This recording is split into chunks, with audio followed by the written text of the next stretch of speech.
हरनाम भैया ने बोले कि जिनको आप सदियों से पूजा पाठ करते आए हैं, बाबा मानकर, भगवान मानकर, परमात्मा मानकर, हर घर में शिव पूजित हैं, वही बाबा को गुरु बनाना है।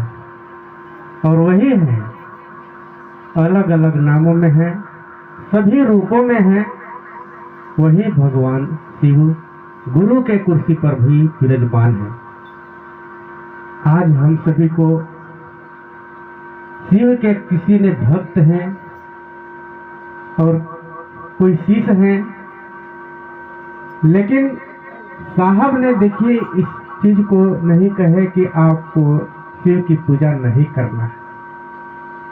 शिव की व्रत, जितना भी इस दुनिया का व्रत त्योहार है, उसको भी उन्होंने मना नहीं किया।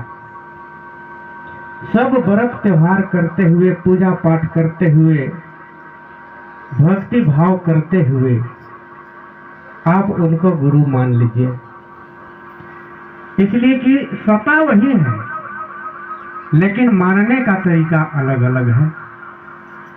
भक्त और भगवान के रूप में भी मानेंगे तो जो भगवान का कर्तव्य होता है वो पूरा करते हैं, हम सभी को उसके माध्यम से भी मिलता है। ये भी गुरु हो सकते हैं। इस बात को हम सभी को समझना होगा कि वास्तव में यह जो गुरु और शिव और शिष्य, ये तीन जो शब्द आ रहे हैं, इन सभी का हम सभी को विवेचन करना पड़ेगा। जानकारी, जिस नाम से यदि भूल से भी शिव का नाम जुबान पे आ जाता है तो तन मन पावन हो जाता है। शिव जो है शब्द, उसका उच्चारण होने से यह समझ में आता है कि वहां किसी कल्याण होने का जो है सूचक है। तो जो जगत का कल्याण करते हैं उसे हम सभी शिव नाम से जानते हैं। तो उन्हीं शिव को हम सभी ने अपना गुरु बनाया है। प्रश्न उठता है कि शिव गुरु है, जब वह ईश्वर है तो गुरु कैसे हो सकते हैं? बहुत गुरु भाई बहनों का यह सवाल भी आता है कि जब हम तो उनको भगवान तो है ही और गुरु तो है ही, लेकिन फिर गुरु बनाने की जरूरत क्यों? तो जिस तरह से समझने की बात है, जिस तरह से हमारे गांव में, हमारे शहर में बहुत बड़ा कोई बैंक खुल जाए और उसमें हजारों करोड़ों का ट्रांजैक्शन हो रहा हो, लेन देन होता हो, लेकिन उससे क्या हमें कोई लाभ हो सकता है? नहीं हो सकता है। उस बैंक से हमको लाभ तभी होगा जब उस बैंक में हमारा खाता खुलेगा। हम उस बैंक में अपना खाता खुलवाएंगे, जमा निकासी करेंगे, तब उसका लाभ हम सभी को हो सकता है। तो शिव जगत के गुरु हैं, लेकिन उनको हमको अपना गुरु बनाने की आवश्यकता है। क्योंकि हम सभी इस मानव योनि में शरीर रूप में है जो कि नश्वर है, लेकिन जो अजर अमर चीज है, आखिर आदमी का बार बार जन्म इस योनि से उस योनि में क्यों होता है? क्योंकि हम सभी का जो है आत्म कल्याण नहीं हो पाता है।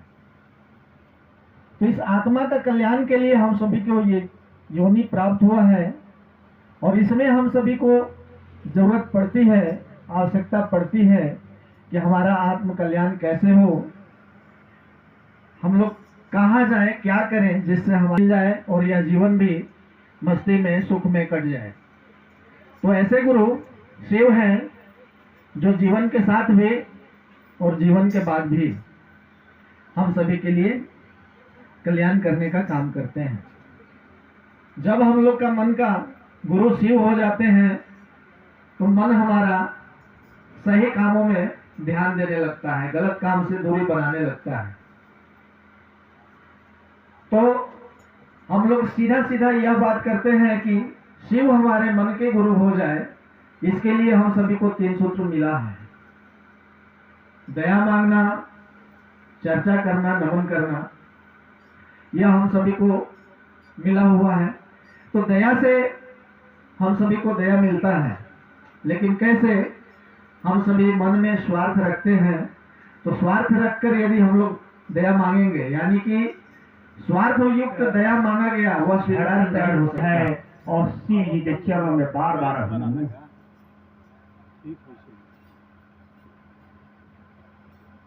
जिस धरती पर और जिस स्थान पर शिव जी का गुणगान हो वह धरती गंगा जमुना सरस्वती तीनों का संगम होता है, जो कि हम लोग इस संगम में गोता लगाते हुए और कुछ थोड़ा सा गुणगान करते हुए, जो कि मंच का आदेशानुसार हम तो यही कहेंगे कि 33 कोट देवताओं को सभी देवता हमारे हैं, मगर हम शिव को ही मानते हैं गुरु। शिव पुराण में लिखा हुआ है कि शिव जी जगत के गुरु हैं, इसलिए कि उनको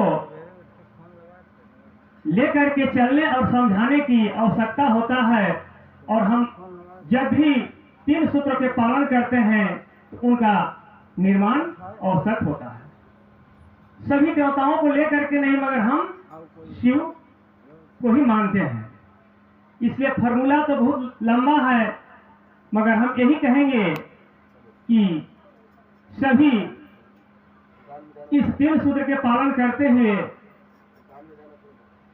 और चर्चा समझाते हुए करते हुए, जो कि गुरुओं के गुरु हमारे शिव गुरु हैं, गुरु को क्योंकि प्रणाम बिना गुरु निवेदित का करना ज्ञान ही कभी शिव से हुआ नहीं है, बनाता न होगा। कैसे?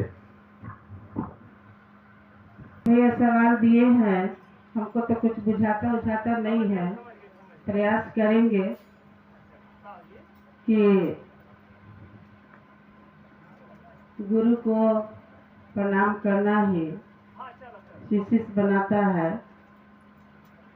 महादेव हम लोग के गुरु हैं, तो गुरु को तो प्रणाम करना ही चाहिए, क्योंकि महादेव ऐसे गुरु मिले हैं। और हम लोग को मंत्र मिला है नमः शिवाय से प्रणाम करने का, तो हम भली भांति तीनों सूत्र का पालन करेंगे और अपने गुरु को प्रणाम करेंगे नमः शिवाय से, मन से, लगन से, भाव से। तो गुरु हैं तो प्रणाम करना ही पड़ेगा, तभी हम शिष्य हो सकते हैं। अन्यथा इसी तरह से बिना प्रणाम का, बिना चर्चा का, बिना दया का कैसे होगा। 3 सूत्र का पालन करना ही ये उद्देश्य है, अपने गुरु से मिलने का, अपने महादेव को अपना